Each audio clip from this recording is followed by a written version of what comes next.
Assalamualaikum warahmatullahi wabarakatuh. Halo anak-anak, selamat pagi. Bagaimana kabarnya hari ini? Semoga masih sehat, selalu dalam lindungan Allah. Masih tetap semangat ya nak ya, walaupun kita belajar jarak jauh. Ya, sebelum kita memulai pembelajaran hari ini, marilah kita awali dengan membaca doa. Bismillahirrahmanirrahim. Anak-anak, hari ini kita akan belajar tentang tema 2, subtema 1, muatan IPA. Nah, anak-anak, untuk pembelajaran kali ini kita akan membahas tentang sistem pernapasan hewan. Allah menciptakan hewan itu berbeda-beda tempat hidupnya. Ada yang hidup di darat, ada yang hidup di air, ada yang hidup di dua alam. Nah, untuk itu Allah menciptakan sistem pernafasan pada hewan berbeda-beda. Ada yang bernafas dengan paru-paru, ada juga yang bernafas dengan insang, dengan kulit, dan ada juga yang bernafas dengan trakea. Mari kita bahas satu persatu. Hewan yang bernafas dengan paru-paru antara lain mamalia. Masih ingat kan apa saja itu mamalia? Ada kelelawar, lumba-lumba, sapi, gajah, dan lain-lain. Apa itu mamalia? Masih ingat nak? Ya, benar sekali. Mamalia adalah hewan yang berkembang biak dengan cara melahirkan dan bisa menyusui anaknya. Selain mamalia, hewan yang juga bernafas dengan paru-paru antara lain burung atau aves, reptil, dan amfibi. Hewan yang hidup di air, contohnya ikan, memiliki alat pernapasan yang berbeda dengan hewan yang hidup di darat. Hewan yang hidup di air bernapas dengan insang. Kecuali hewan mamalia ya nak ya. Mamalia itu seperti lumba-lumba, paus, dia bernapas dengan paru-paru. Nah anak-anak pernah melihat hewan seperti pada gambar?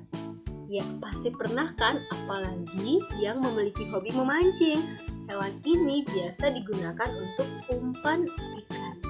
Hewan ini bernapas dengan, ya benar, dengan kulit. Anak-anak, tahukah hewan apakah ini? Ya, hewan ini adalah capung. Hewan ini termasuk salah satu jenis serangga. Alat pernapasannya adalah trakea. Ikan bernafas dengan insang yang berjumlah 4 pasang. Insang ikan terletak di sebelah kiri dan kanan kepala. Ikan mempunyai gelembung renang untuk menyimpan oksigen dan mengatur gerak naik turun. Coba anak-anak perhatikan, pernahkah melihat ikan pada gambar? Ya, benar sekali, ini adalah gambar ikan gabus.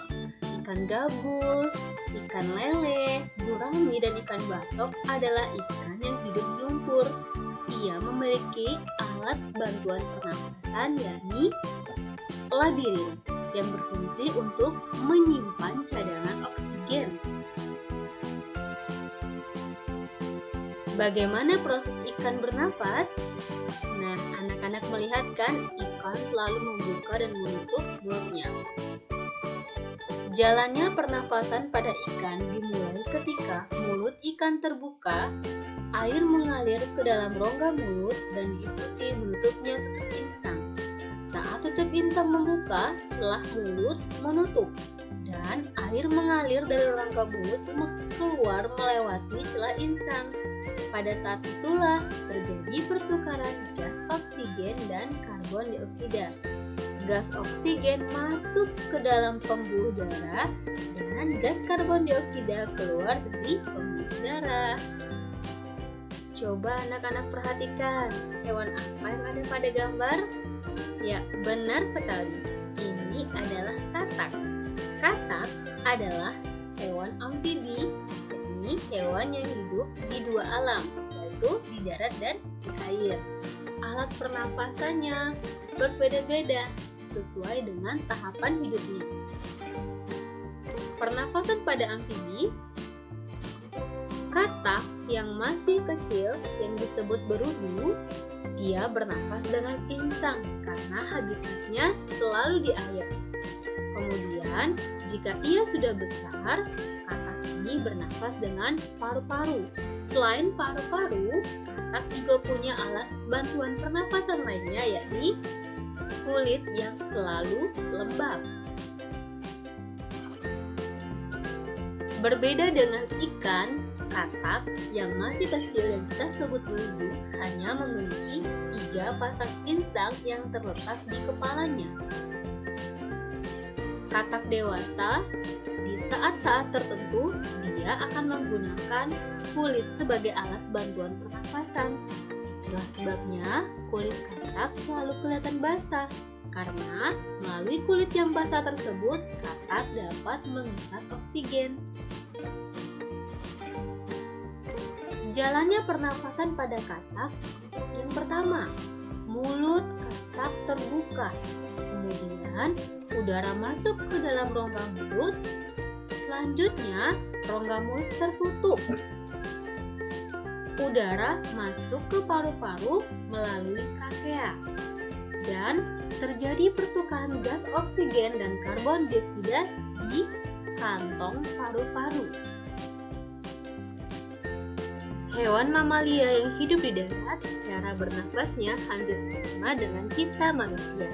Yang unik adalah hewan mamalia yang hidup di air seperti yang terlihat pada gambar, yakni lumba-lumba. Cara lumba-lumba bernafas, pertama, lumba-lumba menghirup udara dan menahannya di dalam paru-paru. Saat mereka muncul dari kedalaman air, beberapa meter sebelum mencapai permukaan, mereka akan menghembuskan udara dengan kuat melalui lubang udara mereka yang ada di kepala. Selanjutnya kita akan membahas alat pernapasan pada burung. Burung bernapas menggunakan paru-paru dan juga mempunyai alat khusus yang disebut pundi-pundi udara. Pundi-pundi udara berfungsi untuk menyimpan udara yang digunakan pada waktu terbang.